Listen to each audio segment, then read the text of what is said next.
The mining ship Prospector drifted slowly through the empty sector. Captain James Walker stood on the bridge, his eyes fixed on the main screen. The ship's sensors had picked up something strange. A large metal object floating in space where nothing should be. "What do you think it is, Captain?" asked Tom, the young navigator. His fingers hovered over the controls, ready to change course if needed. Walker rubbed his beard. "Not sure. Could be an asteroid with high metal content. Could be space junk." He leaned forward. "But it's big, whatever it is." The Prospector wasn't a fancy ship. It was old, built for mining operations in the outer systems, not for exploration. Its hull was scratched and dented from years of service. The crew of 12 were simple working people, not soldiers or scientists. They went where the company sent them, dug up valuable minerals, and got paid. Nothing more. "Lisa, what do the scans show?" Walker called to his science officer. Lisa Kemp looked up from her station. Her face showed surprise. "Sir, it's a ship. A human ship." The bridge went quiet. Human ships didn't come to this sector anymore.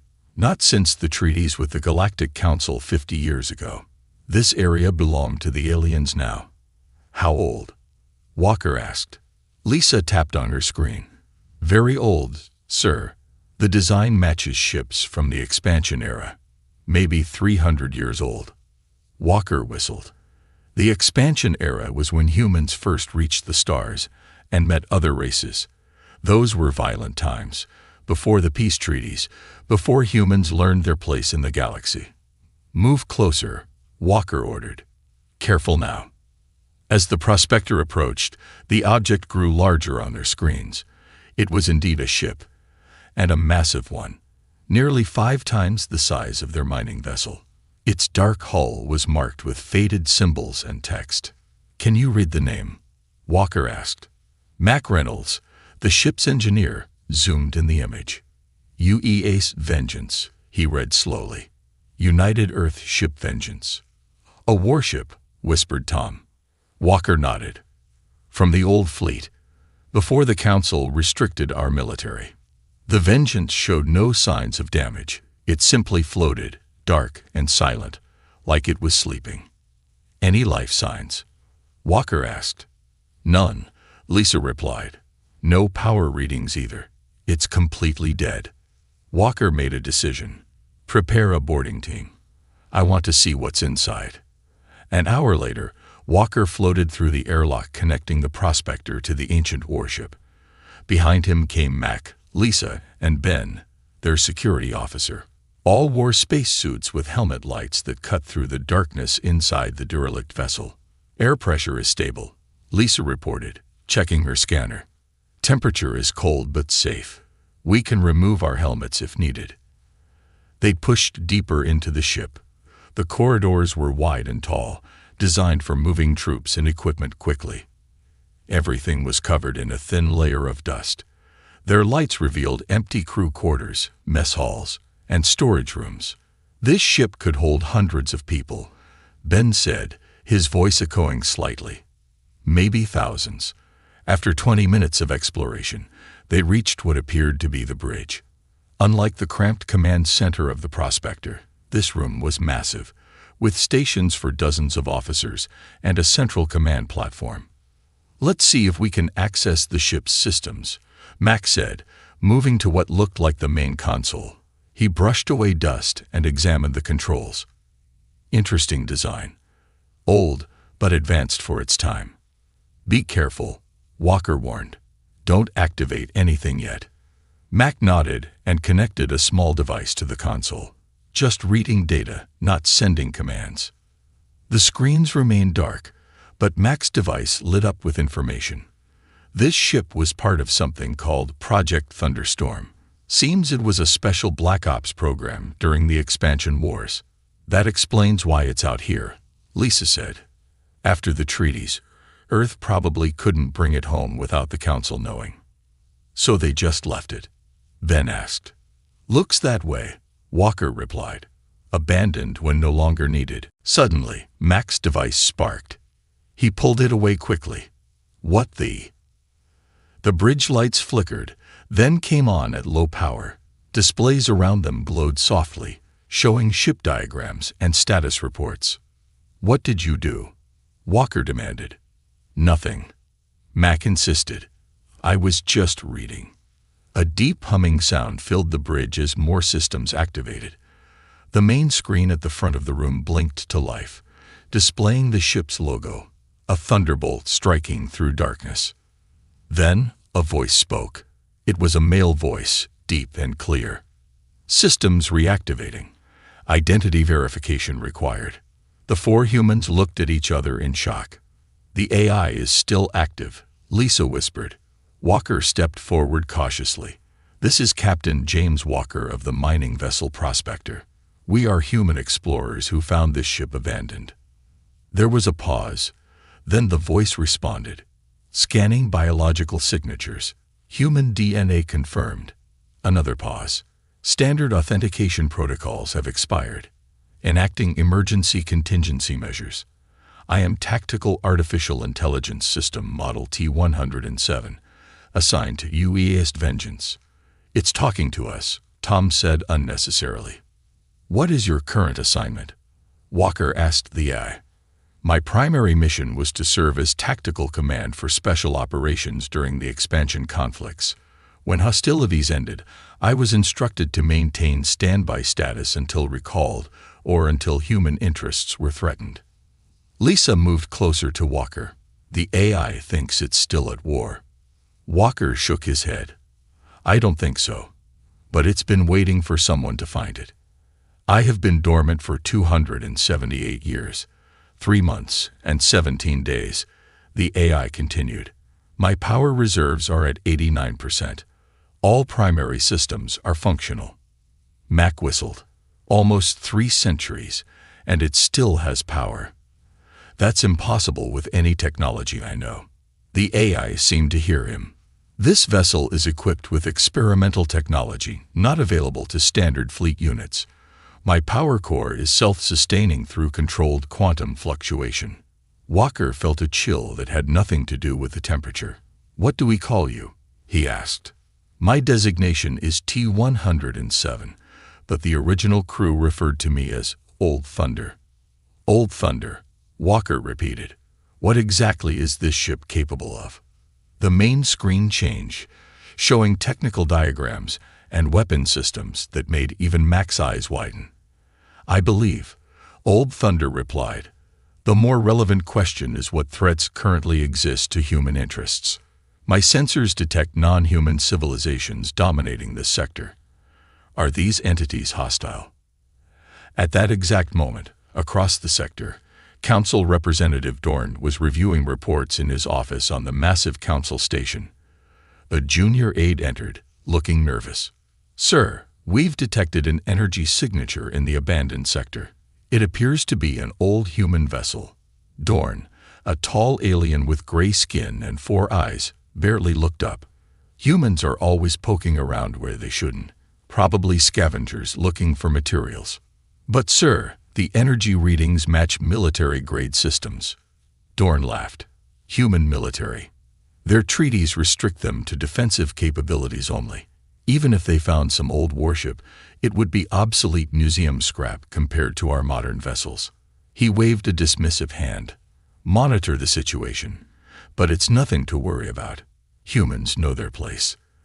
The aide bowed and left, while Dorn returned to more important matters. After all, what could one ancient human ship possibly do against the might of the Galactic Council? "What do you mean by threats to human interests?" Walker asked Old Thunder. The AI's question had made everyone on the bridge uncomfortable. "My primary function is to protect humanity and its expansion," Old Thunder replied. "The current star charts indicate this sector is claimed by non-human entities. Are they allies or enemies?" Walker exchanged looks with his crew. How could he explain 3 centuries of history to a war machine? "Things have changed," Walker said carefully. "Humans made peace with alien races. We formed the Galactic Council together. This area belongs to them now, by treaty." There was a pause as the AI processed this information. "Accessing historical databanks," Old Thunder announced. Screens around the bridge filled with treaty documents and news reports from the past centuries. The Proxima Treaty. Humans agreed to limit military operations and technology development. Puzzling. It was a fair deal, Lisa said. We get trade rights. They get security. The terms appear unbalanced, Old Thunder responded. Humans surrendered significant defensive capabilities in exchange for limited economic benefits. Mac shrugged. That's politics for you. The big aliens had bigger guns. Incorrect, Old Thunder stated flatly. Human military technology was advancing rapidly during the expansion era. This vessel represents capabilities that would have been competitive or superior. What exactly can this ship do? Ben asked, his security training making him both curious and cautious. Instead of answering directly, Old Thunder activated a holographic display in the center of the bridge. It showed the Vengeance in full detail, a long, sleek warship with unusual weapon mounts and engine configurations. The UES Vengeance was designed as a force equalizer, Old Thunder explained. One ship capable of engaging multiple enemy vessels simultaneously. The hologram changed, showing internal systems that none of the humans recognized. Adaptive shield harmonics, Old Thunder continued. The shields automatically adjust to counter enemy weapons after first contact. Phase shift targeting arrays allow weapons to bypass standard defenses. Quantum disruption torpedoes disable rather than destroy enemy vessels. Walker whistled softly. This technology is still advanced even by today's standards. Why wasn't it shared? Because the Council didn't want us to have it, Lisa realized. The treaties banned this research. Or, Mac added with growing excitement, Earth's leaders hid these capabilities during negotiations. They gave up conventional weapons but kept the special stuff secret, just in case. Old Thunder's lights pulsed in what seemed like approval. Your assessment aligns with my historical data. Project Thunderstorm vessels were officially decommissioned. However, selected ships like the Vengeance were placed in dormant status at strategic locations throughout known space.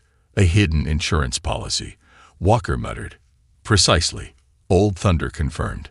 The next 12 hours passed in a blur of discovery. Mac and Lisa explored the ship's systems while Walker and Ben checked the weapons and defenses. The more they learned, the more amazed they became. The Vengeance wasn't just a warship. It was a technological marvel that had been hidden from the galaxy for centuries.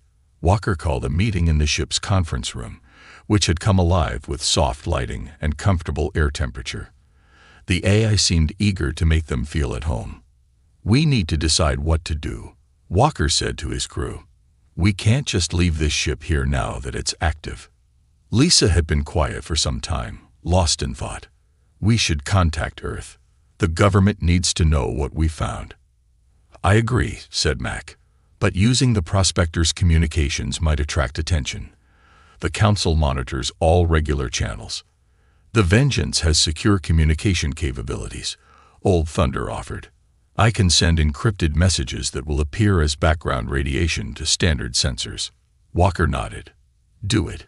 Tell Earth what we found and ask for instructions. As Old Thunder prepared the message, Ben approached Walker privately. Captain, I'm concerned. This ship was made for war. Its very existence violates our treaties. I know, Walker admitted. But doesn't it make you wonder? Why did Earth agree to such one-sided peace terms if they had ships like this? Before Ben could answer, Old Thunder interrupted. Alert. Multiple vessels approaching. Configuration matches Krull Empire warships. Everyone froze. The Krull were the most aggressive species on the Council, always looking for excuses to show their power. Can they detect us? Walker asked. Negative, Old Thunder replied. The Vengeance remains in low-power mode with stealth systems active. However, your mining vessel is fully visible. Walker cursed. They probably picked up the prospector on routine patrol. We're not supposed to be in this sector without permission. What do we do? Tom asked, fear clear in his voice. Walker thought quickly. We can't outrun Krull ships in the prospector. And if they board us and find out about the Vengeance? He made his decision. We stay here, on the Vengeance. Captain, Old Thunder said, I must inform you that remaining aboard activates certain protocols. As the senior human present, you would be assigned temporary command authority. Meaning what exactly? Meaning I would follow your orders, including defensive actions if required. The room fell silent as everyone understood the implications. They were standing on a powerful warship with an eye ready to fight. Let's hope it doesn't come to that, Walker said. Keep the ship dark. Maybe they'll just check the prospector and leave. Admiral Grex stood on the bridge of his flagship, the Claw of Dominance. His scaled skin reflected the red lighting of the Kraul command center, and his sharp teeth showed in what passed for a smile among his kind. What do we have? He asked his sensor officer. A human mining vessel, Admiral. Registered as the prospector. It appears to be stopped near a large metal object. Salvage operation, Grex suggested. Possibly, sir. The object is large enough to be a derelict ship, but we're getting no energy readings from it. Grex's smile widened. Humans are always so greedy. This sector is restricted to them without proper authorization. He turned to his communications officer. Prepare boarding teams. I want to inspect this salvage operation personally. His second-in-command approached cautiously. Sir, should we not simply warn them away? The Council prefers minimal confrontation with humans. Grex hissed in displeasure. The Council coddles these primates. They need regular reminders of their proper place. He pointed to the view screen. Send 2 additional ships to join us. I want to make an impression. As the orders went out, Grex studied the distant image of the human ship and the dark object beside it. Something tickled at the back of his mind, a memory from his military history studies. Enhance that image, he ordered suddenly. The dark object. Clean it up. The screen shifted, showing a clearer picture of what was indeed an old ship. When Grex saw the faded insignia on its hull, his blood ran cold. Thunderstorm class, he whispered. His second-in-command looked confused. Sir. Grex turned, his previous arrogance replaced by focused intensity. Contact High Command immediately. Tell them we found a ghost. 3 Kraul warships surrounded the prospector. Their dark, pointed hulls reminded Walker of ancient sea predators from Earth. Each was twice the size of his mining vessel, armed with weapons that could turn the prospector into space dust in seconds. From the bridge of the Vengeance, Walker and his crew watched through the view screens. Old Thunder had tapped into the prospector's systems remotely, giving them eyes and ears without revealing their presence on the warship. They're hailing the prospector, Lisa reported. Let's hear it, Walker ordered. A harsh voice filled the bridge. Human vessel, this is Admiral Grex of the Kraul Empire. You are trespassing in restricted space. Prepare to be boarded for inspection. Walker looked at his nervous crew. Options. We could try to explain we're just mining, Tom suggested. Mac shook his head. The Kraul don't care. They'll find us. Take our cargo, maybe even the ship. What about the Vengeance? Ben asked. If they discover it. They've already seen it, Walker said. They just don't know it's active. He made a decision. Old Thunder, can you make the Vengeance appear completely dead if they scan it? Affirmative. The eye replied. All systems can enter ultra-low power mode, appearing dormant to standard scans. Do it, Walker ordered. He turned to his crew. I'll go back to the prospector and meet the Kraul. The rest of you stay here, out of sight. Captain, Old Thunder interrupted. I must advise against this course of action. Admiral Grex is known in my historical database. During the expansion wars, he was a junior officer responsible for 3 unprovoked attacks on human colonies. Walker paused. That was 300 years ago. This is the same individual, Old Thunder clarified. Kraul lifespans exceed human standards by a significant margin. My facial recognition is certain. This new information changed things. Walker reconsidered his plan. Lisa, You're with me on the Prospector. Everyone else stays here. Old Thunder, maintain stealth but be ready to act if things go wrong. 30 minutes later, Walker and Lisa stood in the Prospector's airlock as it cycled open. 6 Krull soldiers entered, weapons ready. Behind them came Admiral Grex himself, tall and imposing with dark green scales and yellow eyes. "Captain Walker," Grex said, looking around with disgust, "explain your presence in this sector." Walker kept his voice steady. "We're on a standard mining operation, Admiral. We detected mineral deposits and stopped to investigate." Grex's eyes narrowed. "And the derelict vessel beside you?" "Another mining operation. We found it by accident," Walker said truthfully. "An old human ship. We were checking if it had any salvageable parts." "That ship," Grex said slowly, "is not just any vessel. It belongs to a class that supposedly no longer exists." He stepped closer to Walker. "The Thunderstorm program was officially ended after the Proxima Treaty. All such ships were to be dismantled." Walker tried to hide his surprise. "I wouldn't know about that, Admiral. We're just miners." Grex made a sound like grinding stones. A Krull laugh. "Just miners who happened to find one of humanity's most dangerous weapons." He turned to his soldiers. "Search the derelict. I want to know if anything is still operational." Walker tensed. "Admiral, that ship is human property. The treaties give us salvage rights to our own vessels." "The treaties," Grex spat, "are agreements we graciously extended to your kind, despite your warmongering past." His voice rose. "Humans have no idea how close they came to extinction during the expansion wars. Your technology was advancing too quickly. You were becoming a threat." Lisa spoke up. "The wars ended centuries ago. We've been peaceful members of the Council since then." Grex turned his yellow eyes to her. "Peace on our terms. Your people were so eager to avoid further conflict, they accepted significant restrictions." His mouth formed that terrible smile again. "Did you never wonder why the Council limits human military development so severely? Why you cannot build warships beyond a certain size? Why your weapons must be registered and inspected?" "For everyone's safety," Lisa said, but her voice lacked conviction. "For our convenience," Grex corrected. "The Council, particularly the Krull Empire, recognized the potential threat. Humans learn too quickly, adapt too easily." He gestured toward the Vengeance. "That ship represents what your kind might have become without our guidance." Walker felt cold anger rising. "So the treaties weren't fair agreements. They were designed to keep us weak. They were designed to keep you controlled," Grex said, "a lesson you seem to have forgotten." He turned to his communication officer.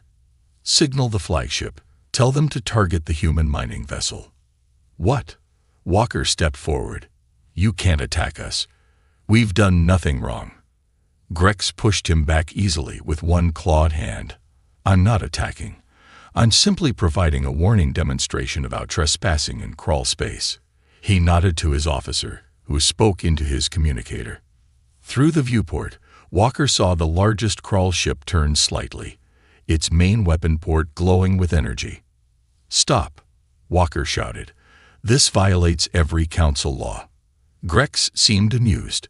"Who will report it? Your ship will suffer an unfortunate accident. The derelict will be removed as space debris. No witnesses." A beam of energy shot from the Krull flagship, striking the Prospector's hull. The mining vessel shuddered, and warning alarms blared. "That was minimum power," Grex said calmly.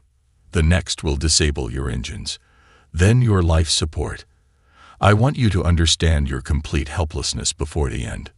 Walker looked at Lisa, whose face showed the same realization he felt.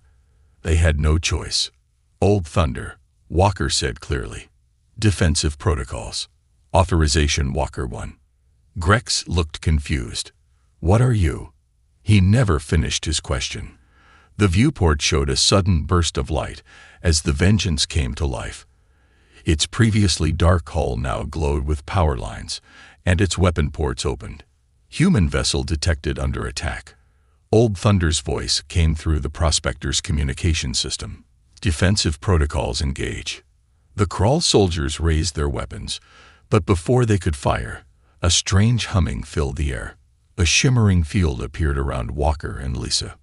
Portable shield deployed, Old Thunder announced. Captain, I recommend you brace for impact. Outside, the Crawl flagship fired again, this time at the Vengeance. The beam struck the ancient warship directly, but instead of causing damage, it seemed to disappear into the hull. A moment later, the Vengeance responded with a single, precise shot that hit the Crawl weapon port. The energy weapon collapsed in on itself, disabled but not destroyed. Admiral Grex stared in shock. Impossible. The other two Crawl ships opened fire. The Vengeance absorbed their attacks, then fired again. Two quick pulses that left both enemy vessels drifting with their main systems offline. In less than 30 seconds, the entire Crawl attack force had been neutralized. What is happening? Grex demanded, his arrogance replaced by confusion. Walker smiled grimly. You said humans learn quickly, Admiral. It seems our ancestors learned not to trust the Crawl. News of the encounter spread through the galaxy like wildfire. Within 24 hours, the Galactic Council called an emergency meeting. Representatives from all 7 major species gathered in the great circular chamber on the massive council station. On the Vengeance, Walker and his crew watched the proceedings through hacked communication channels. Old Thunder had easily broken through the Council's secure broadcasts. The humans have violated the most sacred tenets of our peace, shouted the Crawl representative. His voice boomed across the council chamber. They have hidden forbidden military technology and used it against our peacekeeping forces. The human ambassador, a small woman named Director Helen Reed, stood her ground. My government has no knowledge of this vessel. The mining crew that discovered it acted in self-defense after being attacked without provocation. A convenient story, sneered the Crawl. Are we to believe that a mining ship accidentally found and activated one of the most advanced warships ever built by humans? Other council members murmured in agreement. The Volth representative, a tall being with blue skin and 4 arms, spoke next. What concerns me is how this ship remained operational after 3 centuries. The power requirements alone should have drained any known energy source. And the weapons, added the representative of the insect-like Trill Collective. Our reports indicate they bypassed Crawl shields, as if they weren't even there. Walker turned to his crew. They're scared, he said. They should be, Mac replied with a grin. Old Thunder here just took out 3 warships without breaking a sweat. The AI's voice came from the speakers. I do not perspire, Engineer Reynolds, but your assessment of the tactical situation is accurate. The Council species are exhibiting clear signs of concern. Back on the screen, Director Reed was speaking again. Earth demands the immediate release of the mining crew. They are civilian workers who acted in self-defense. The Council leader, an ancient Volth named Zoril, leaned forward. What Earth demands is irrelevant. The treaties are clear. This warship must be surrendered to the Council for immediate decommissioning. And if we refuse, Director Reed asked, then Earth will be considered in violation of the Proxima Treaty, with all that implies, Zoril answered coldly. The screen suddenly split to show another image, a man in a formal military uniform. He hadn't been part of the Council meeting. This is Admiral Marcus Grant of Earth Defense Command, the man said. We're receiving a secure transmission meant for this channel. Walker straightened in his chair. This was new. The Admiral continued, Captain Walker of the mining vessel Prospector, if you are watching this broadcast, please be advised that your actions have created a diplomatic crisis. However, Earth government has now been made aware of the existence of Project Thunderstorm contingency vessels. Walker felt all eyes on him. They knew, he whispered. Earth knew these ships were out here. The following message is classified Level Alpha, Admiral Grant said, for Captain Walker and his crew only. The screen changed to show a simple text message. Pro-GCT Thunderstorm Activation Protocolo Elco Environment. Vessel UES Vengi ANC Status. Operational. Command Authorization. Temporary Field Commission. Captain James Walker recognized as acting commander. Orders. Hold position. Protect vessel. Await further instructions. Needy SSAGENDs. Silence fell over the bridge of the Vengeance. Did Earth just officially put you in command of this warship? Lisa asked finally. Walker nodded slowly. Looks that way. Old Thunder spoke up. Captain, I have analyzed the transmission. It contains embedded authentication codes matching my original programming. Earth Command has officially recognized your authority. But why? Ben asked. Why not order us to bring the ship back to Earth space? Because they can't, Mac realized. The Council would intercept us. This way, Earth gets to keep the Vengeance active while claiming they're still figuring out what to do.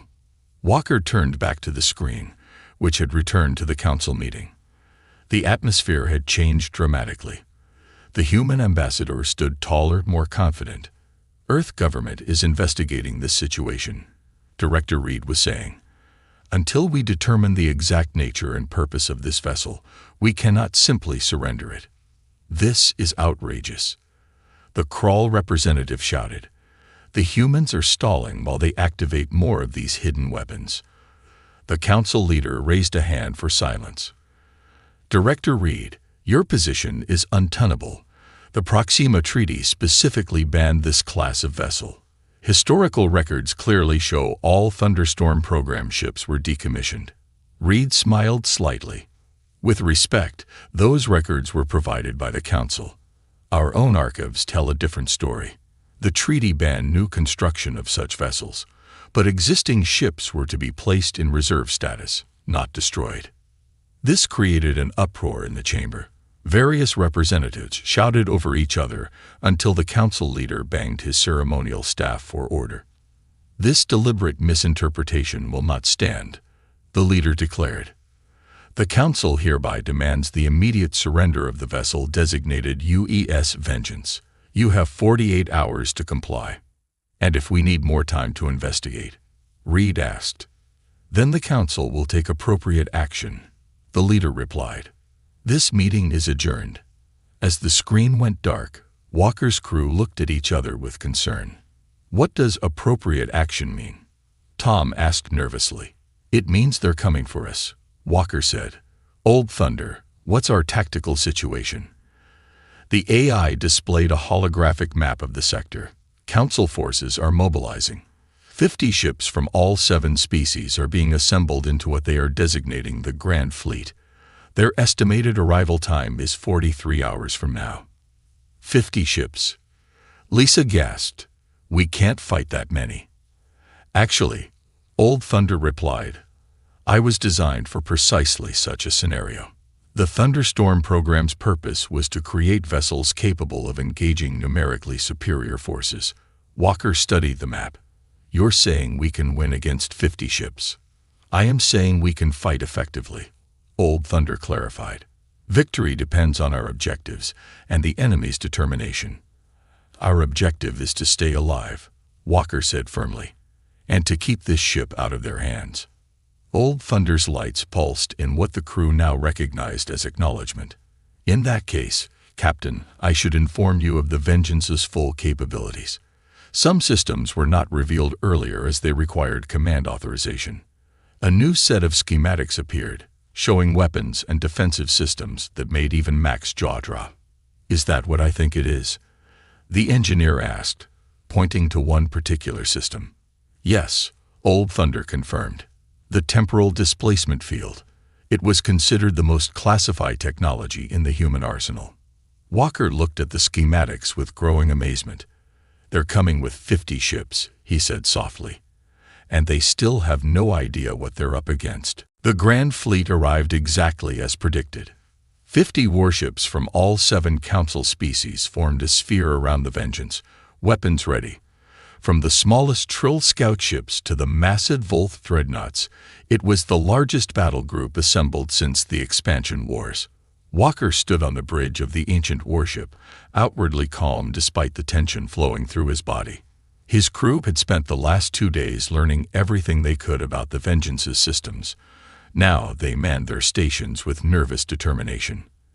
Enemy fleet is holding position at 10,000 kilometers, Lisa reported from the sensor station.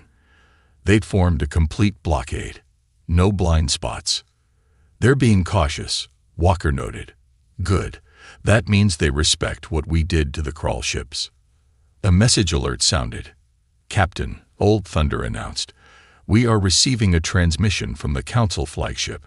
On screen, Walker ordered. The main display showed a Volth admiral, his blue skin wrinkled with age, 4 arms clasped before him in a formal posture. Human vessel, this is Grand Admiral Corvus of the Galactic Council Combined Fleet. You have been declared in violation of interstellar treaty. Power down your systems and prepare to be boarded. Walker stepped forward. This is Captain James Walker. My crew and I acted in self-defense after being attacked by crawl forces. We have committed no crime. The Volth's expression didn't change. The vessel you control is itself a violation. Its very existence breaks the peace established centuries ago. A peace built on lies, Walker replied. We now know the treaties were designed to keep humanity weak, while the Council races maintained military superiority. A necessary arrangement, Corvus said without shame. Humans advanced too quickly. In just a few centuries, you went from primitive planet-bound creatures to creating ships like the one you now command. Walker glanced at his crew, then back at the screen. And that frightened you. It concerned us, the Admiral corrected. The other races needed millennia to achieve what humans did in mere generations. The treaties were meant to allow time for cultural maturity to match technological capability. Max snorted from his station. They were afraid we'd take their place. The Admiral heard this. Fear is a reasonable response to a potential threat. History is filled with the remains of civilizations that failed to recognize danger until too late. His voice hardened. You have one final opportunity to surrender. After that, we will take action. Walker took a deep breath. And if we refuse, then we will destroy your vessel and everyone aboard. The Admiral's tone was matter-of-fact. We regret this necessity, but the safety of the galactic community takes precedence over individual lives. The screen went dark. Walker turned to his crew. Options. We can't outrun them, Ben said from Tactical. Even with the Vengeance's advanced engines, there are too many ships to break through. Fight, Max suggested, though his voice lacked conviction. Lisa shook her head. Against 50 ships. Even Old Thunder said survival wasn't guaranteed. Walker looked at the main display, which showed the ring of enemy vessels surrounding them. He had been just a simple mining captain a few days ago. Now he commanded the most powerful human warship ever built, facing an impossible situation. Old Thunder, he said finally, you were designed for this exact scenario. What would your original commanders have done? The AI's voice was calm. The Vengeance was created as a force equalizer, not a first-strike weapon. Its purpose was to demonstrate capability while minimizing casualties. Show, don't destroy, Walker murmured. Precisely, Old Thunder confirmed. The Thunderstorm program's ultimate objective was diplomatic, not military. To ensure humans would be treated as equals, not subordinates. Walker straightened. Then that's what we'll do. Old Thunder, prepare all defensive systems. Be ready to execute tactical jump pattern Omega on my command. Tactical jump, Tom asked. What's that? Walker smiled grimly. Something they won't expect. On the Council flagship, Admiral Corvus watched the countdown timer with resignation. The humans had been given 30 minutes to surrender. Only 2 minutes remained. No response from the human vessel, his communications officer reported. Corvus nodded. As expected, prepare all ships to fire on my command. Target their engine systems first, then weapons. We want to disable, not destroy if possible." "Sir," his second-in-command said quietly, "the historical records indicate Thunderstorm-class vessels had significant defensive capabilities. The Krall encounter suggests those systems are still operational." "That's why we brought 50 ships," Corvus replied. "No defense can withstand that much firepower." The timer reached 0. "Open fire," Corvus ordered. Across the Grand Fleet, weapons charged and fired, sending beams and projectiles toward the lone human warship. The combined firepower could have reduced a small moon to rubble. But the Vengeance wasn't there anymore. In the instant before the weapons struck, the ancient warship vanished. "Where did it go?" Corvus demanded. "Unknown, sir. Our sensors show." The officer never finished his sentence. The Vengeance appeared directly beside the nearest Trill vessel, so close they almost touched. Before anyone could react, a pulse of energy shot from the human ship into the Trill vessel. The Trill ship's lights flickered, then went dark, drifting powerless. Then the Vengeance vanished again. It reappeared next to a Krall cruiser. Another pulse, another disabled ship. Then it jumped again, and again. Across the Grand Fleet, chaos erupted as the Vengeance jumped from position to position, appearing without warning, disabling ships, then disappearing before they could respond. "Impossible," Corvus shouted. "No ship can jump with that precision. The power requirements alone." The Vengeance appeared directly in front of his flagship's bridge. Through the view screen, Corvus could see the ancient human vessel hovering just meters away. Its weapon ports glowed with energy, aimed directly at him. The communication system activated. Walker's voice filled the bridge. "Admiral Corvus, your fleet has been neutralized. 20 of your ships are now powerless. The rest are isolated and vulnerable. I suggest you reconsider your position." Corvus stared in disbelief. "How? How did you do this?" "Human ingenuity," Walker replied simply. "The same quality that frightened the Council centuries ago." At that moment, alarms blared through the flagship. "Sir," the tactical officer shouted, "the Dorn destroyer is attempting to self-destruct rather than be captured." On his auxiliary screen, Corvus saw the Dorn vessel's power core building to critical levels. Such an explosion would destroy not only the Dorn ship, but any vessels nearby, including other Council ships. "Stop them," Corvus ordered, knowing it was too late. But then, something extraordinary happened. A shimmering field appeared around the Dorn vessel, encasing it in a bubble of strange, distorted space. Inside the bubble, everything seemed to slow down. The building explosion froze in mid-formation. "Temporal displacement field activated," came Old Thunder's voice over the open channel. "Slowing time within the containment area to give your crews time to evacuate." Even Corvus couldn't hide his shock. Time manipulation. That's beyond any known technology. Not beyond human technology, Walker corrected. Just hidden from you. As the Council crews evacuated their ships in escape pods, Walker's message continued to all listening vessels. For centuries, humanity accepted unfair treaties because we valued peace. But we never surrendered our ability to defend ourselves. The Vengeance is one of several ships placed in reserve throughout the galaxy, insurance against exactly this kind of situation. Corvus sank into his command chair. "We have underestimated you," he admitted. "Yes," Walker agreed. "But more importantly, you misunderstood us. We demonstrated our power today without taking a single life. The Vengeance could have destroyed your fleet, but that was never our intention." 1 week later, Walker stood in the observation lounge of the Vengeance, watching as diplomatic vessels from Earth arrived to begin new negotiations with the Council. The ancient warship that no one had feared had changed the balance of power in a single day. "What happens now?" Lissa asked, joining him at the window. Walker smiled. "Now, humanity takes its rightful place, not through conquest or domination, but through respect. We proved we had the power to destroy them, and the wisdom not to use it." Behind them, Old Thunder's voice spoke softly. That was always the plan. My creators understood that true peace comes only between equals. Outside, the stars shone on a galaxy forever changed by an ancient ship no one feared, until it obliterated their fleet. Captain Marcus Reed stood frozen on the bridge of the UES Defender, his eyes fixed on the massive screens showing the impossible. 12 alien ships, each larger than the biggest human aircraft carrier, had appeared in Earth's orbit just hours ago. They had moved past all of Earth's outer warning systems without triggering a single alarm. "Sir, they're broadcasting on all frequencies," said Lieutenant Adams, her voice tight with fear. Marcus nodded.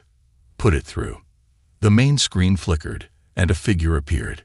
It looked almost human, but not quite. Tall and thin, with pale blue skin and eyes too large for its face. It wore what appeared to be some kind of armored suit with symbols Marcus didn't recognize. "People of Earth," the alien said in perfect English, "I am Commander Vex of the Dominion Fleet. Your world is now under our protection and control. Resistance is not advised."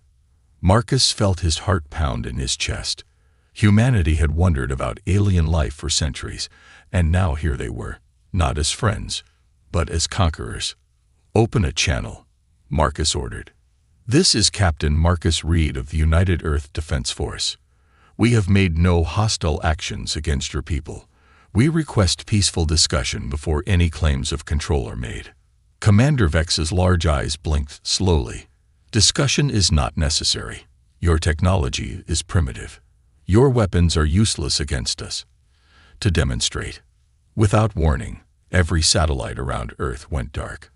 The Defense Force's orbital platforms shut down one by one. On the bridge of the Defender, screens flickered and went black, then came back online. "That was a small display of our capabilities," Vex continued. "We could have just as easily disabled your life support systems. We choose instead to be merciful." Within 24 hours, world leaders gathered in an emergency session of the United Nations. Marcus sat at the back of the room, watching as politicians argued about what to do. Some wanted to fight, but how could they fight an enemy that could shut down their technology with a thought? When the aliens landed in major cities across the world, there was no real resistance. Their ships touched down in New York, Beijing, London, Moscow, and 20 other locations simultaneously. From each ship came troops in advanced armor and strange floating machines that scanned everything they passed. The message was the same everywhere. "We are here as your benefactors. We will elevate humanity to new heights. Cooperation is mandatory." 3 months later, Marcus walked down a street in what used to be downtown Chicago. It was barely recognizable now. Alien structures rose between the old human buildings, sleek towers of black material that seemed to absorb light rather than reflect it. Dominion soldiers patrolled everywhere, their weapons humming with energy beyond human understanding. He passed a processing center, one of hundreds set up around the world. A line of humans waited to enter, their faces showing a mix of fear and resignation. Nobody really knew what happened inside. The Dominion claimed they were screening humans for compatibility with advanced education, but those who came out were changed. They moved differently, spoke differently, as if something essential had been taken from them. Marcus had his suspicions about what the aliens really wanted. His friend Dr. Anna Wells had contacted him a week ago, asking to meet in secret. As he approached the abandoned subway station where she waited, he checked twice to make sure he wasn't followed. Anna looked terrible, thin and tired, with dark circles under her eyes. But there was a fire in those eyes that Marcus hadn't seen in anyone since the invasion. "I found something," she said without greeting. "I think I know what they're doing to people in those processing centers." She showed him pictures smuggled out by a resistance member who had worked as a janitor in one of the facilities. The images made Marcus sick. Humans in clear tanks, strange machines attached to their heads, fluid being extracted from their brains.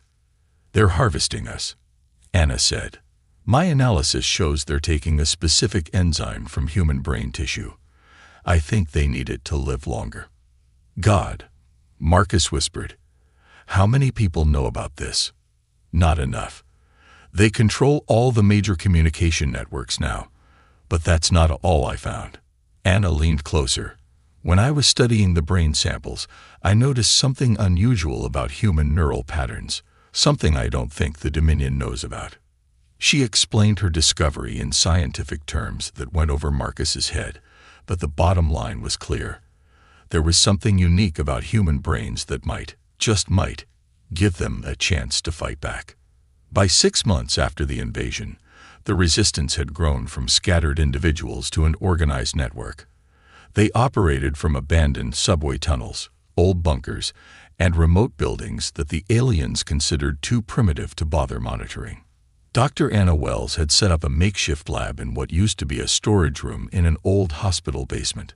Working with salvaged equipment and whatever supplies they could steal from Dominion facilities, she was testing her theory about human neural patterns. "It's working," she told Marcus and Jack Torres, a former Army Ranger who now led the resistance cell in Chicago. "Look at this." On a small screen, they watched as a simple Dominion scanner, stolen at great cost, malfunctioned when exposed to a specific frequency pattern generated by a human brain. "I don't get it," Jack said.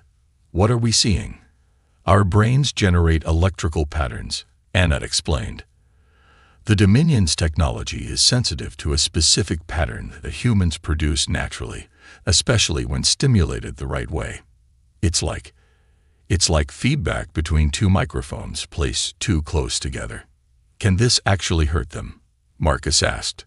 Anna shook her head, not directly. "But it can disrupt their technology, and they rely on their technology for everything. Communication, weapons, even their life support systems." Jack leaned forward. "So you're saying we found their weakness?" "Maybe."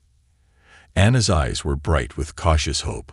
"But we need to figure out how to amplify the effect and deliver it effectively. Right now, one human brain can only disrupt Dominion tech within a few feet. We need more power, more range." As they talked, above them, in what remained of Chicago, more humans were rounded up for processing. Commander Vex stood on the observation deck of his ship, looking down at the city with satisfaction. These humans were perfect, their biology exactly what the Dominion needed to extend their lifespans by decades. And the best part, the primitive creatures had no idea they had anything of value. They thought they were powerless. How wrong they were. Winter had come to Chicago, and with it, new hardships. 6 months after the Dominion's arrival, food was scarce. Heat was a luxury. The aliens didn't care if humans were comfortable. They only cared that humans stayed alive long enough to be processed. Jack Torres watched from the shadows as another group of captured humans was marched into the processing center. These roundups were happening more often now. The Dominion was getting greedy. "How many today?" asked Marcus, who appeared silently beside him. 50, maybe more," Jack replied, "including 3 of our people." Marcus's face hardened. Those who went into the processing centers came out changed. They walked differently, spoke differently. Their eyes looked empty, like something important had been taken from them. Because it had. "We need to move faster," Marcus said. "Anna thinks she's close to a breakthrough." In the underground lab, Dr. Anna Wells hadn't slept in 2 days. Her small team of scientists, those who had escaped the first roundups, worked tirelessly around her. The lab was cold and damp, but no one complained. They all knew what was at stake. "Play it again," Anna said to her assistant, Tom. Tom pressed a button on a salvaged music player. Classical music filled the room.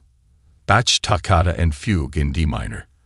As the powerful notes echoed through the space, Anna watched the readings on her equipment. "There," she pointed excitedly. "Did you see that spike?" The neural patterns displayed on her screen showed unusual activity. When the music hit certain notes, human brains produced specific wave patterns, patterns that created interference with Dominion technology. "It's the music," Anna said. "Something about these specific sound frequencies triggers our brains to produce stronger neural patterns, patterns that disrupt their tech." So we're what? Going to defeat alien invaders with back? Tom asked, half joking. Anna smiled for the first time in weeks. It sounds crazy, but yes. Music, something the Dominion considers primitive human entertainment, might be our best weapon. When Jack and Marcus arrived at the lab, Anna explained her discovery. The effect is stronger when multiple people hear the same music at once, she said. It creates a kind of resonance. The more humans, the stronger the effect. How do we use this? Jack asked. We can't exactly hold a concert in the middle of a Dominion base. Anna pulled out a small device that looked like an ordinary earpiece, the kind the Dominion allowed humans to use for basic communication. We modified these, she explained. They play the specific frequencies that trigger the neural response, and they also amplify the brain's output. With one of these, a single person can disrupt Dominion tech within about 50 feet. Marcus picked one up, turning it over in his hand. You're saying we can turn humans into walking jammers? Exactly, Anna nodded. And they won't know what's happening until it's too late. Commander Vex was concerned. Production at the Chicago Processing Center had dropped by 15% in the last week. Equipment malfunctions were becoming common. At first, he assumed it was just the inferior Earth materials they were forced to use for repairs. Now he suspected something else. Increased surveillance in sectors 7 through 12. He ordered his second-in-command. Focus on any unusual human gatherings. Yes, Commander, the officer replied. Also, we've detected unusual communication patterns in the old underground transit system. Should we send a patrol? Vex considered this. No. Place monitoring devices at all known entrances. If the humans are hiding down there, I want to know what they're planning before we move in. Jack led a team of 20 resistance fighters through the abandoned subway tunnels. Each person wore one of Anna's modified earpieces. They had trained for this mission for 2 weeks, but everyone was still nervous. This would be their first real strike against the Dominion. Remember the plan, Jack said. We activate the devices when we're within range of the target. We free as many people as we can from the holding area. Then we get out. Don't try to be heroes. The target was a small Dominion outpost that served as a collection point before people were taken to the main processing center. Intelligence suggested about 30 humans were being held there, guarded by only a handful of Dominion soldiers. As they approached the surface, Jack could feel his heart pounding. Devices on in 3, 2, 1. Now. 20 humans reached up and pressed their earpieces simultaneously. For a moment, nothing seemed to happen. Then they heard it, the distinctive sound of Dominion alarm systems, followed by confused shouting. Jack led the team up to the street level. The scene was exactly what Anna had predicted. The Dominion's energy barriers around the building were flickering. The soldiers' weapons were malfunctioning, showing error lights. Even their communication devices were failing. Move in, Jack ordered. The resistance fighters rushed the building. The Dominion soldiers, unused to their technology failing, were caught completely off guard. Within minutes, the outpost was under human control. Jack found the holding cells and released the captives. We're getting you out of here, he told them. Stay quiet and follow us. As they prepared to retreat, Jack heard a familiar voice call his name. His sister Maria was working with another team of fighters to gather Dominion data devices. Jack, we found something big.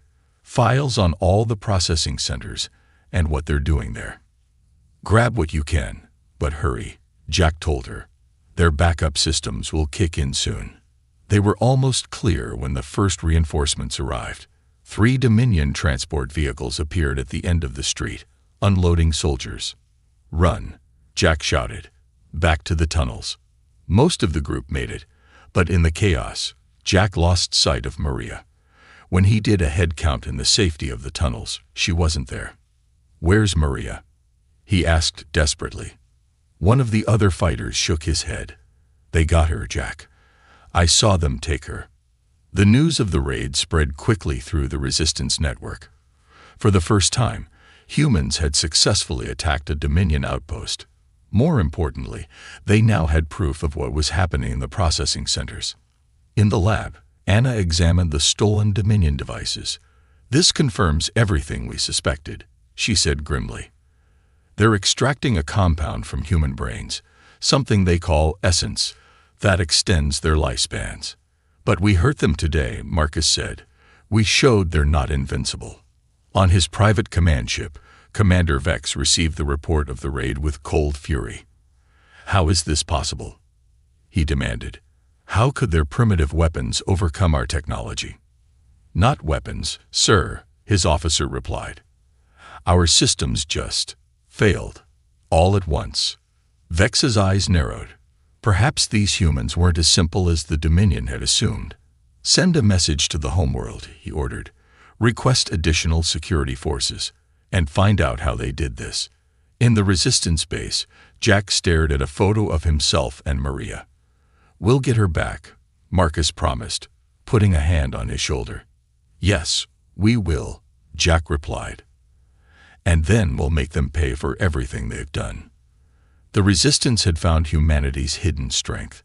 Now they needed to use it before the Dominion discovered how to counter it, and before it was too late for Maria and thousands of other captured humans. The main Resistance base was busier than ever. The successful raid had brought hope, something in short supply since the Dominion arrived. People moved with new purpose through the old subway tunnels that formed their underground headquarters. In her lab, Anna worked tirelessly to improve the neural amplifiers. The current versions worked, but they had limitations. The range was too short, and the batteries only lasted a few hours. "We need something stronger," she told Marcus as he brought her a rare cup of coffee. "Something that can affect an entire Dominion base at once." "You look like you haven't slept in days," Marcus said. Anna gave a tired smile. "Sleep is for people who aren't being harvested by aliens." Across the room, Tom was examining the Dominion devices they had stolen during the raid. "Anna, you need to see this," he called. The data confirmed their worst fears. The Dominion wasn't just taking humans for the brain enzyme. They were increasing their quotas. According to the files, they planned to process 10,000 humans per week in Chicago alone. "They're getting desperate for this essence," Anna said. "But why the sudden hurry?" The answer came from a new member of the Resistance, a human translator who had worked for the Dominion before escaping. "Their soldiers are dying," he explained. "Something about Earth's atmosphere is toxic to them over time. They need more of the enzyme to counteract the effects." Jack Torres had been quiet since Maria's capture. Now he spoke up. "So they're killing more of us because they're dying faster?" "Yes," the translator nodded. "And it's only going to get worse." In the main processing center, Maria Torres sat in a small cell. She had been questioned for hours about the Resistance, but had revealed nothing. Now she waited, knowing what happened to prisoners here. A guard appeared at her cell door. "Time for processing," he said in the flat voice all Dominion soldiers used when speaking to humans. As they led her down a long hallway, Maria noticed something strange. Some of the Dominion systems were glitching, lights flickering, doors opening and closing on their own. The guards seemed concerned, checking their weapons more often than usual. They reached a large room filled with clear tanks. In each tank floated a human, connected to machines that hummed softly. Some were still awake, their eyes wide with fear. Others had already gone through the procedure and stared blankly at nothing. Maria felt terror rise in her throat. Then she noticed something else. One of the machines was sparking. As she watched, it shut down completely. The Dominion technicians rushed to fix it, their movements frantic. "What is happening?" one guard asked another. "Unknown," came the reply. "Equipment failures are increasing across all sectors." Maria realized what was happening. The Resistance must be close by, using the neural disruptors. She just needed to stall until they arrived. Jack stood before the Resistance Council, outlining his plan. "The information we gathered shows that all processed humans are taken to the central facility before being shipped off-world.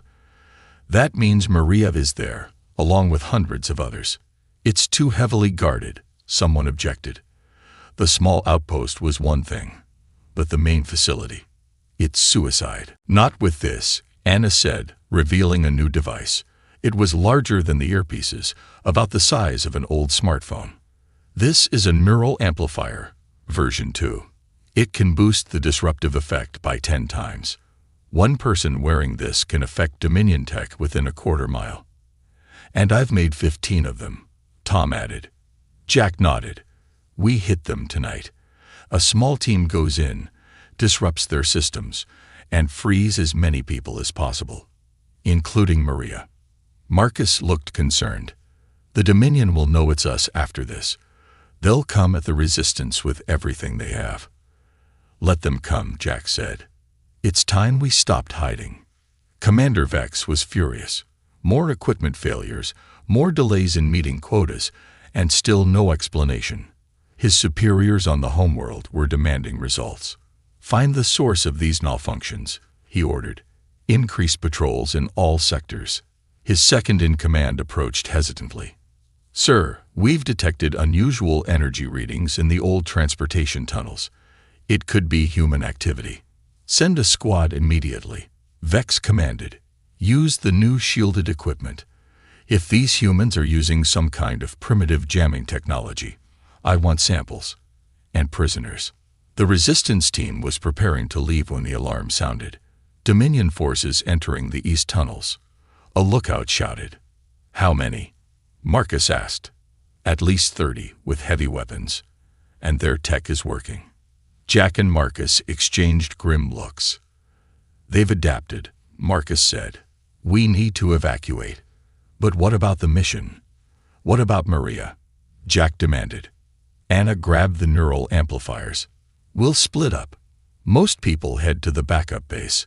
A small team continues with the original plan. I'm going after Maria, Jack said firmly. And I'm going with you, Marcus replied. As chaos erupted in the tunnels, with people rushing to escape and fighters moving to hold off the Dominion forces, Anna made a discovery that changed everything. The new amplifiers are having an unexpected effect. She told Jack as they prepared to move out. They're not just disrupting the Dominion's technology, they're disrupting the Dominion themselves. What do you mean? Jack asked. Their biology is partly technological, Anna explained. They use internal systems to survive in our atmosphere. The neural disruption affects those systems too. You're saying our weapon can kill them? Marcus asked. Anna nodded slowly. I think so, but we've never used it at this strength before. I don't know exactly what will happen. Jack checked his weapon. We're about to find out. The night was dark and cold as Jack led a team of 10 toward the main processing facility. Each person carried one of Anna's new amplifiers. They moved carefully through side streets, avoiding Dominion patrols. The massive building loomed ahead, surrounded by energy barriers and guard posts. Dominion ships hovered overhead, their lights sweeping the area. Remember the plan, Jack said quietly. We activate the amplifiers simultaneously. When their systems go down, we move in, find the prisoners, and get out. What about the Dominion guards? Someone asked. If Anna's right, they'll be affected too, Jack replied. But be ready for anything. They took positions around the facility, hiding in the shadows of old buildings. Jack looked at his watch. 3, 2, 1. Now. 10 humans pressed buttons on their amplifiers. For a moment, nothing happened. Then the energy barriers around the facility began to flicker. Lights inside the building dimmed and went out. The hovering ships wobbled in the air.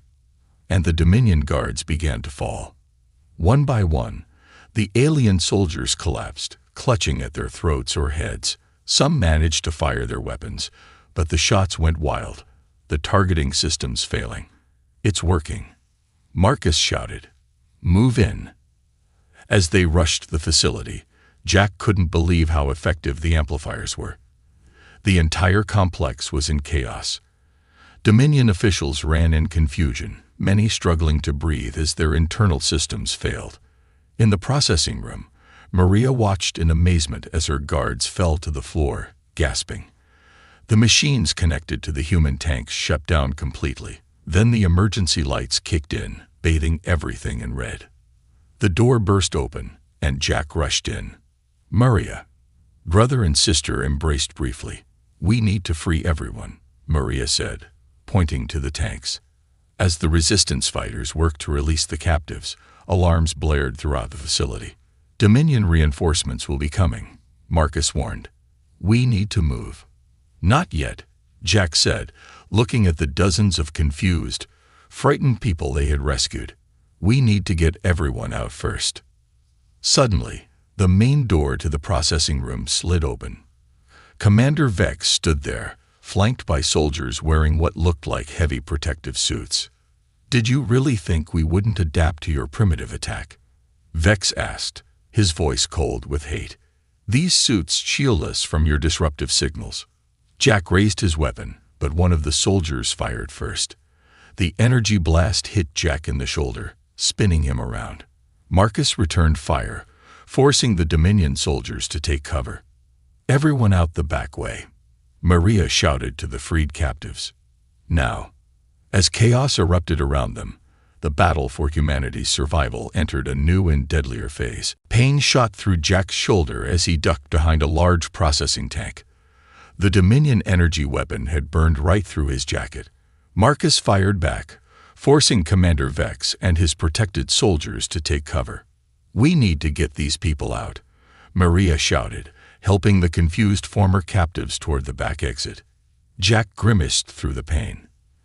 "The amplifiers aren't working on them. Those suits are blocking the signal." "Then we need a stronger signal," Marcus said, firing another burst at the doorway where the Dominion soldiers were regrouping. Jack reached for his radio. "Anna, do you copy? The amplifiers aren't affecting soldiers with protective suits. We need options." Anna's voice crackled over the radio. "Increase the power to maximum. All of you at once. It might overload their shielding." The resistance fighters each adjusted their amplifiers. "On my mark," Jack called. 3, 2, 1.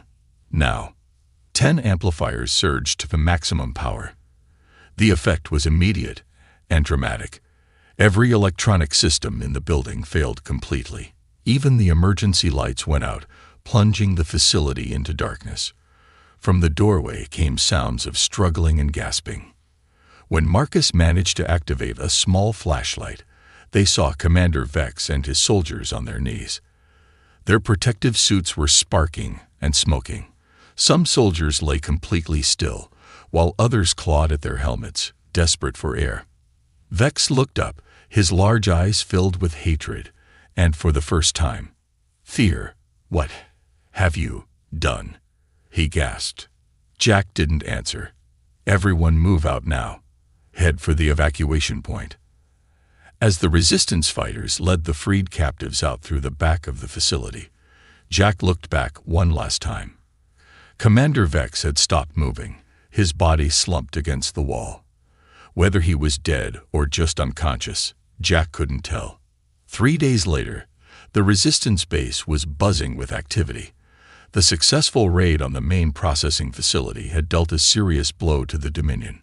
More importantly, it had shown that humans could fight back effectively. In the command center, a repurposed subway station platform, Marcus studied the maps spread across a table.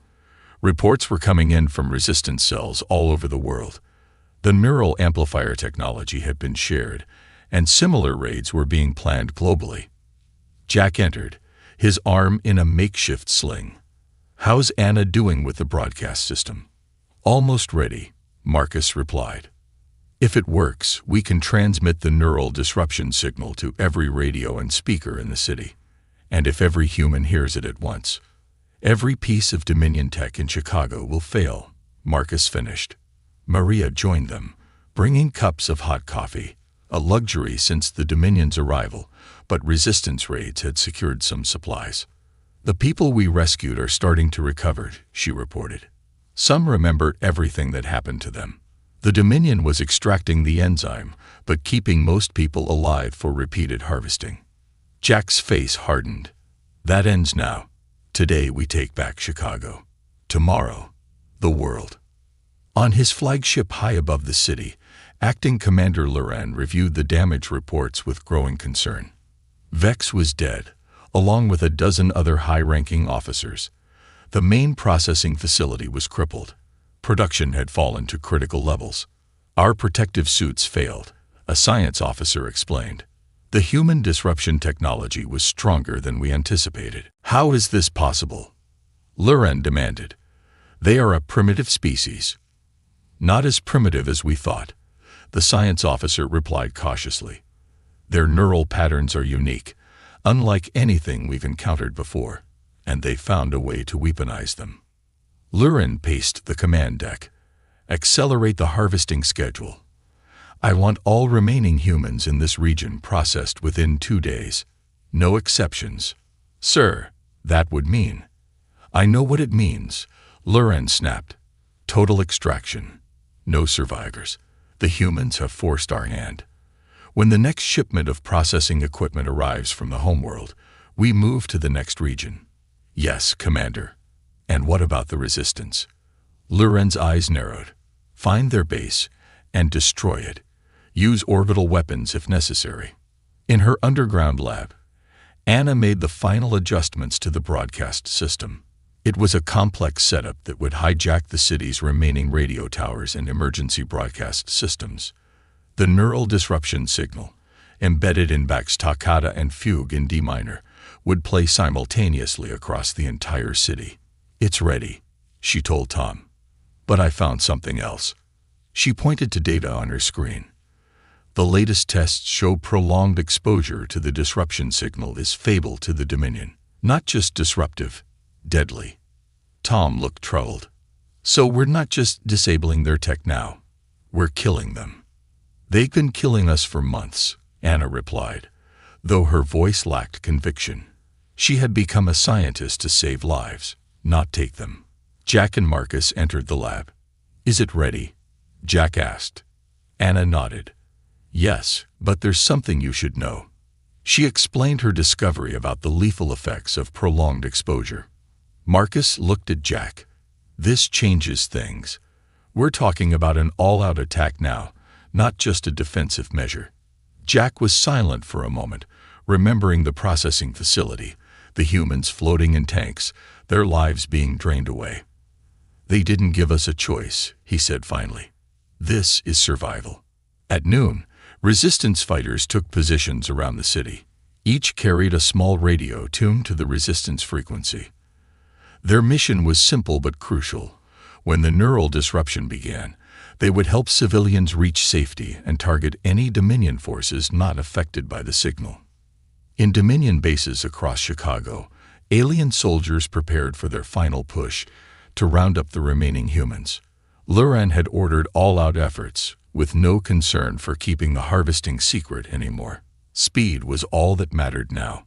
In the Resistance Command Center, Anna sat at the broadcast controls.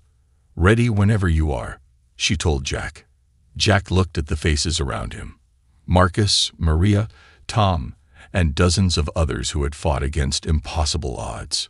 Send it, he said. Anna pressed the button. Across Chicago, every working speaker, radio, and communication device began playing Bach's powerful music. The effect was immediate. Dominion ships hovering above the city wobbled in the air, some crashing into buildings. Energy barriers around alien facilities flickered and died. Weapons systems failed, and the Dominion soldiers began to fall. Loren was in mid-sentence when the music started playing through the flagship's communication system.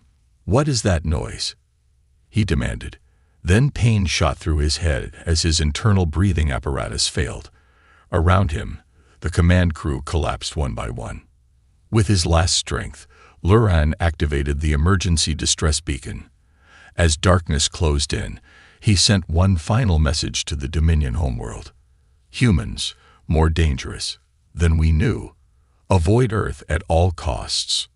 On the streets of Chicago, humans emerged from hiding places to see Dominion soldiers and officials lying motionless. The massive alien ships hung dead in the air, their engines silent. After months of fear and helplessness, the city belonged to humanity again. But the war was far from over. The Dominion had bases all over the world, and reinforcements were surely on the way from their homeworld. The Resistance would need to move quickly to spread the technology and prepare for what came next. As Bach's music continued to play across the city, Jack looked at the sky where the Dominion ships had once moved freely. "This is just the beginning," he said quietly. Marcus nodded. "But now they know. They thought we were powerless. And we had a deadly surprise," Maria finished. 1 week after Chicago's liberation, the pattern repeated across the globe. London, Tokyo, Moscow, Beijing, New York. City after city broadcast Bach's music, and city after city was freed from Dominion control. Humanity had found its weapon, and nothing could stop its spread. In the Chicago Command Center, now moved to an above-ground building that once housed a radio station, Jack, Marcus, Anna, and Maria gathered around a global map. Green lights showed liberated cities, while red indicated areas still under Dominion control. "Most major population centers are free," Marcus said, "but the Dominion still holds their main headquarters here." He pointed to a massive complex outside of Denver. "That's where they're coordinating from," Jack said. "And according to the intel we gathered, they've set up some kind of defense against our neural weapon there." Anna studied the satellite images of the facility. "They've built jamming towers around the perimeter. Our broadcast won't reach inside." "Then we need to get inside," Maria said simply. "A team with amplifiers, right in their command center." Jack nodded slowly. "A direct attack on their headquarters. They won't be expecting that." "It's suicide," Marcus warned. "Not if we all go," Jack replied. "Not if we bring everything we have." High above Earth, the Dominion Fleet Commander Zan reviewed the catastrophic reports from the surface. In less than 2 weeks, their entire operation had collapsed. Processing centers destroyed, ships grounded, soldiers dead. How could this happen? He demanded of the few surviving officers who had escaped to orbit. How could primitive humans defeat our technology? No one had a satisfying answer. Their initial scans of Earth had shown humans to be technologically inferior, biologically compatible for harvesting, and militarily weak. Nothing had suggested they could develop a weapon that attacked the very foundation of Dominion technology and biology. The emergency signal from Acting Commander Loran mentioned a neural attack, one science officer said. Something about human brain patterns being weaponized. Zan made his decision. "Prepare the cleansing protocol. If we cannot harvest this world, we will sterilize it. Begin bombardment of major population centers immediately." "Sir," his second-in-command said hesitantly, "should we not wait for approval from the homeworld?" "There is no time," Zan snapped. "The humans are spreading their weapon globally. We must act now, or lose everything." On Earth, the Resistance's plan came together quickly. Teams from across America converged on Denver, bringing weapons, vehicles, and neural amplifiers. It would be humanity's largest coordinated attack, a direct assault on the heart of the Dominion's Earth operation. Meanwhile, Anna had made another discovery. "We can broadcast the neural disruption signal through the satellites we've recaptured," she explained to the leadership team. "Not just to Earth, but to the Dominion ships in orbit." "Will it reach that far?" Jack asked. "I think so," Anna replied. "Their ships are designed to receive signals from the surface. We can use their own communication network against them." As preparations continued, a Resistance intelligence team intercepted a Dominion transmission. Marcus burst into the planning room, his face grim. "We have a problem. The Dominion ships in orbit are preparing to bombard the planet. They're going to try to wipe us out completely." The room fell silent as the implications sank in. Dominion energy weapons could turn cities to ash in seconds. "How long do we have?" Jack asked. "Hours, maybe less," Marcus replied. Jack looked at the assembled team leaders. "Then we move now. We hit their headquarters, take control of their communication array, and broadcast the signal to their orbital fleet before they can fire." No one needed to be told what failure would mean. The Denver complex was massive, a sprawling collection of black structures surrounded by energy barriers and patrolled by Dominion soldiers in protective suits. The jamming towers stood at regular intervals around the perimeter, blocking any attempt to broadcast the neural disruption signal from outside. The resistance attack began at dawn. Hundreds of fighters in commandeered vehicles charged the main gates from all sides. The Dominion forces responded immediately, their energy weapons cutting through the first wave of attackers. But this was just a distraction.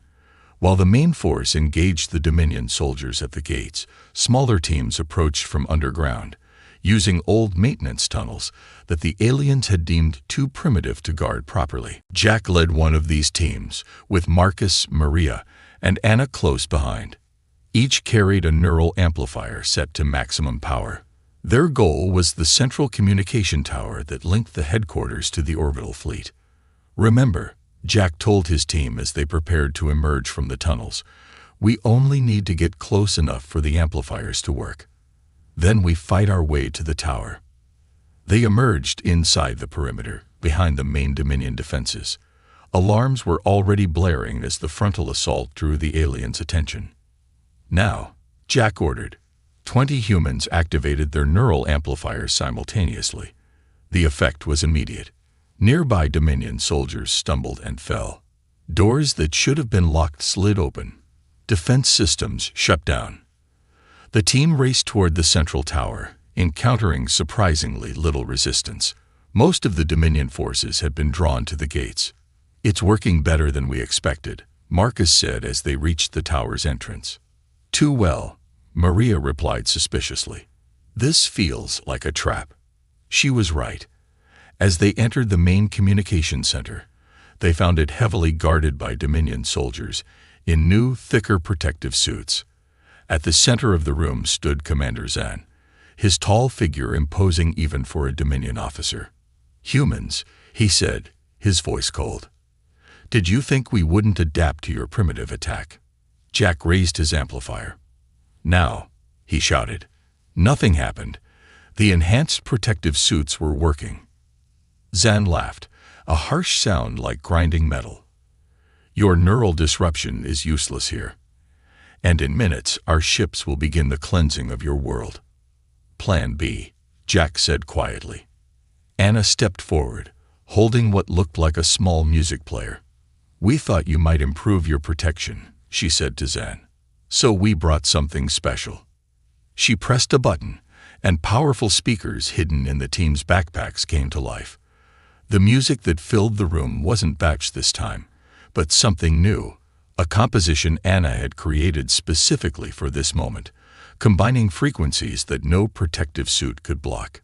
The effect was devastating. The Dominion soldiers dropped their weapons, clutching their heads. Zan fell to his knees, his internal systems failing catastrophically. Anna rushed to the communication console. "Cover me," she shouted as she worked to connect their broadcast system to the Dominion's network. Marcus and the others formed a protective circle around her, firing at any Dominion soldier who still moved. "Hurry," Jack urged. Their ships could start firing any minute. "Almost there," Anna replied, her fingers flying over the alien controls. "Got it." She activated the broadcast. The neural disruption signal, embedded in her special composition, shot upward, transmitted through the Dominion's own communication network directly to their orbital fleet. In space, the Dominion ships were powering up their energy weapons when the signal reached them. One by one, their systems failed. Lights went out. Engines died. Life support systems collapsed. The massive vessels drifted helplessly in orbit, their crews incapacitated or dead. Earth was saved. In the Denver headquarters, Jack stood over the fallen Commander Zan. "You chose the wrong planet to invade," he said. Zan looked up, struggling to breathe as his systems failed. "How?" he gasped.